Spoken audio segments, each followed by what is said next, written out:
King Vikramaditya again went near the Shisapa tree and brought the Betal down and returned carrying him on his shoulder.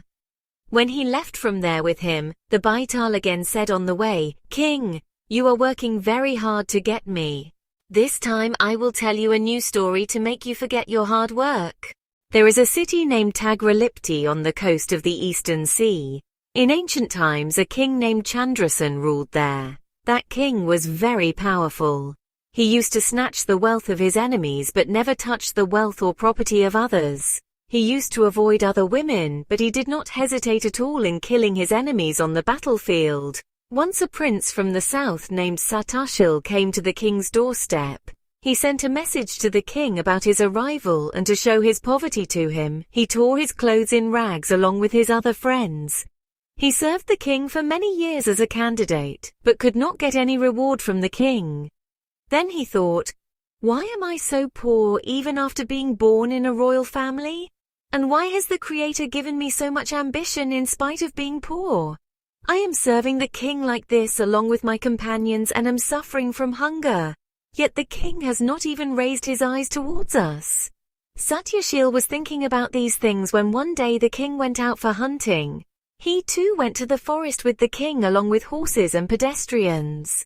While hunting, the king chased a huge drunken pig from a distance. While chasing it, he reached another forest very far away.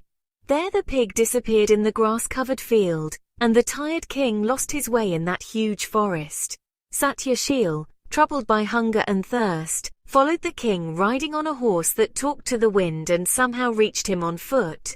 Seeing him in such a bad condition, the king asked affectionately, "Satyashil, do you know the path by which we came here?"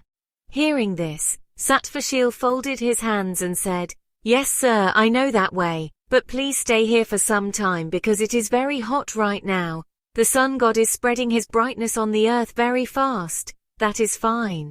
The king said, "But you should see if we can get water anywhere in this situation. My throat is getting dry due to thirst." "I will see, Shrimant." Saying this, Satyashil climbed a tall tree from where he saw a river. He came down from the tree and took the king there. Then he gave water to the king and relieved his fever. After the king drank the water, he took out some sweet Indian gooseberries from the pin of his clothes and after washing them, presented them to the king.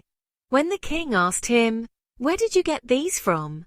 Then he sat down on his knees holding the amlas in his hands and said to the king, "O Lord, I have been living on these amlas for the last 10 years and have been worshipping you by observing the vow of a Buddhist monk.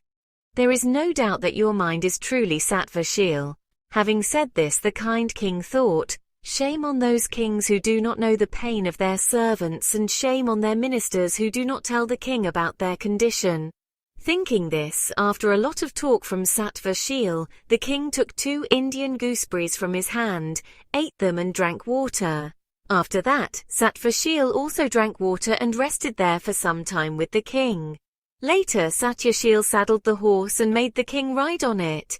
He himself went ahead showing the way.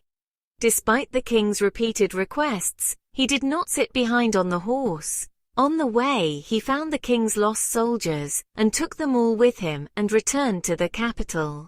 After reaching the capital, the king narrated the story of his loyalty to his master to everyone, but did not consider himself indebted to him, even after giving him a lot of wealth and land. In this way, Satyashil was satisfied. He gave up the disguise of a candidate and started living near King Chandrasen. Once the king sent him to the island of Singhal to ask for the daughter of the king of Singhal for himself. To travel by sea, Satyashil worshipped his god Abish, and with the king's permission, boarded a ship, along with the Brahmins. When the ship reached halfway, suddenly a surprise happened. A flag rose up from within the sea.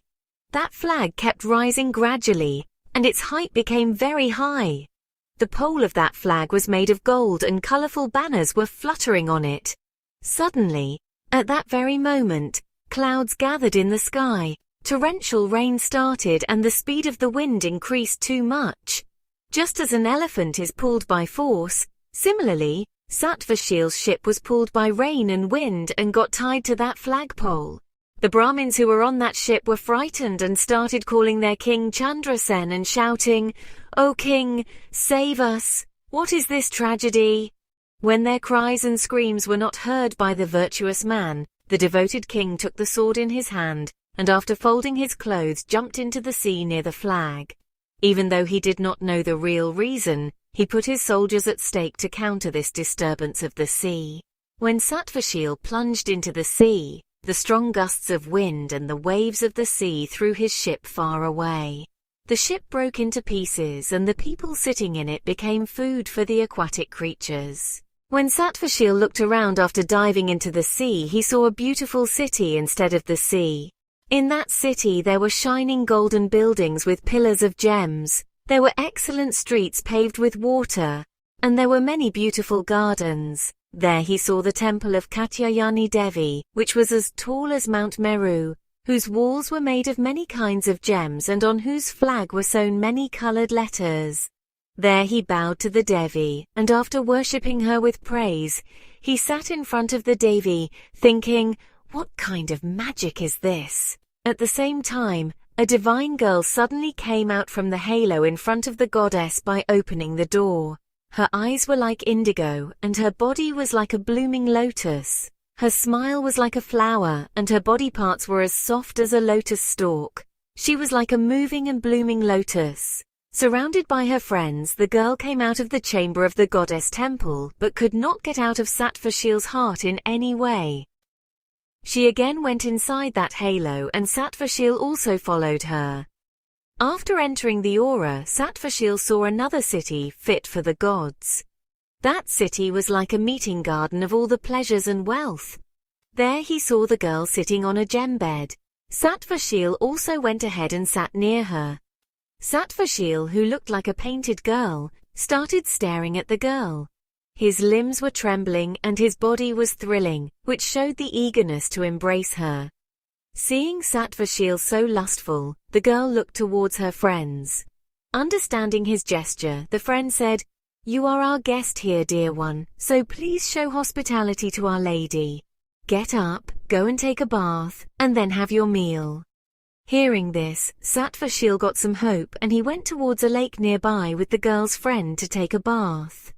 Satvashil took a dip in the lake, but when he came up, the whole scene there seemed to have changed. The girl and her friends had disappeared, and he himself had reached a pond in the garden of King Chandrasen in the city of Tagralipt. Seeing this, Satvashil was very surprised. He started thinking, "Oh, what a surprise is this! I had entered the water to take a bath in the lake of that supernatural city and reached here. That girl and her friends are also missing, so that girl has fooled me." Thinking this, he started roaming around the garden and wailing. In his desire to meet the girl, he became like a mad person. When the gardener of that garden saw him in such a condition, he immediately informed King Chandrasen. On this, King Chandrasen himself reached his garden to see Satyashil. King Chandrasen consoled him and asked, "Friend, how did you become so crazy? Tell me, friend, maybe I can help you in some way." Hearing the consoling words, Satyashil got some patience, and then he told King Chandrasen in detail everything that had happened to him. Hearing this, the king said, "Do not grieve in vain, my friend. I will take you through the same path and take you to your beloved, that demon girl." The next day, after handing over the responsibility of the kingdom to the minister, King Chandrasen boarded a ship and left with Satvashil. Reaching the middle of the ocean, Satyashil saw the flag rising with the pennant as before and said to the king, "This is the great flag with divine influence. When I jump near the flag, you also jump." Then both of them reached near the flag, and when the flag started sinking, Satyashil jumped into the sea in the middle. After diving, both of them reached the same divine city. There the king looked with surprise, bowed to goddess Parvati, and sat there with Satyashil. At that very moment, the girl emerged from the halo along with her friends. Seeing her, Satyashil said, "O king, this is the beautiful girl whom I have fallen in love with." That girl had also seen the king. When that girl went to worship in the temple of Katyayani Devi, then King Chandrasen took Satyashil along with him to the garden. When the girl came out of the temple after completing the worship, she said to her friend, "Friend, please go and see where the great man whom I had seen here is. I felt he was a great and revered man, so pray to him to come here and accept our hospitality." When the Saki reached King Chandrasen and Satyashil and told them the girl's message, Chandrasen said with disdain, "Our hospitality is enough. There is no need for more." When the girl's friend returned and told her the same thing, the demon girl became even more eager to meet her. This time she herself went to both of them and requested them to accept her hospitality. At this, King Chandrasen pointed towards Satyashil and said to the girl, "I came here by the flag route to see the goddess as per her advice. I saw the most wonderful temple of Matakatyayani, and after that you too. After that, what more hospitality do we need?" Hearing this, the girl said, "Then you all should come with me out of curiosity to see my other city, which is wonderful in the 3 worlds. On hearing this from the girl, King Chandrasen laughed and said, "This virtuous person has told me about it too. There is a lake there for bathing." Then the girl said, "Div, don't say such a thing. I'm not going to cheat like this. Then how can I cheat a respected person like you? I have become your follower due to the excellence of your bravery, so you should not refuse my request like this." Hearing such a request from the demon girl, King Vandrasen agreed, and he went near Prabhamandal along with Satvashil. The girl took them inside through an open door somehow, where they saw another divine city of hers. It was really a unique city. Everything was always present there. Flowers and fruits were always present in the trees, and the entire city was made of sand and gold. The grandeur of that city was such that it seemed as if both of them had reached Mount Sumeru.